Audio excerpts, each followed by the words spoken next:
Hello dears, നമ്മൾ മുമ്പ് ഐന് എന്നുള്ള ലെറ്ററും അതേപോലെ തന്നെ വൈന് എന്നുള്ള ലെറ്ററും പഠിച്ചു. ഓക്കെ, ജസ്റ്റ് നമുക്ക് പരിചയപ്പെടാം. നമ്മൾ അതിനു വേണ്ടി ചെറിയൊരു സി കൊടുത്തു, ഒരു ബിഗ് സി ഇട്ടു.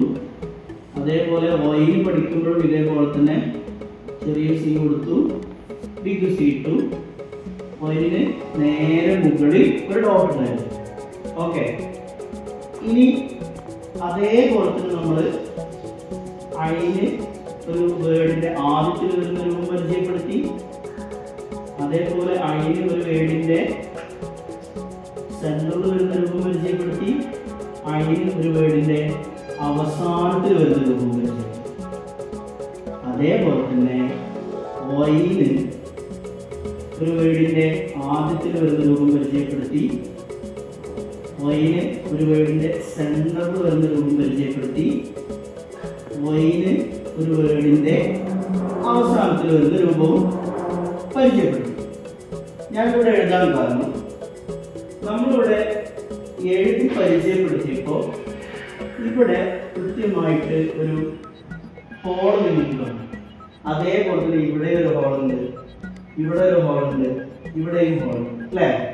നിങ്ങൾക്ക് ജസ്റ്റ് ഇങ്ങനത്തെ ഇങ്ങനെ വാച്ച് ചെയ്താൽ കൃത്യമായിട്ട് മനസ്സിലാവും. പക്ഷേ ഖുർആനിലെ ഈ ഹോളുകൾ കൃത്യമായിട്ട് എന്ത് ചെയ്തിട്ടുണ്ടാവും? അടച്ചിട്ടുണ്ടാവും. ഖുർആനിലെ ഈ ഹോളുകൾ കൃത്യമായിട്ട് അടച്ചിട്ടുണ്ടാവും. അപ്പോൾ നമ്മളിങ്ങനെ ഖുർആൻ നോക്കുമ്പോൾ ഈ രൂപത്തിൽ ഈ ഹോള് മുഴുവനും ബ്ലാക്ക് ചെയ്തതായിട്ടാണ് നമുക്ക് ശരിക്കും മനസ്സിലാവുന്നത്.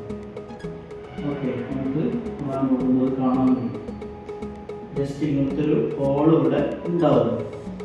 അത് ഖുർആനിൽ ആ എഴുത്തിൻ്റെ ഒരു പ്രത്യേകത.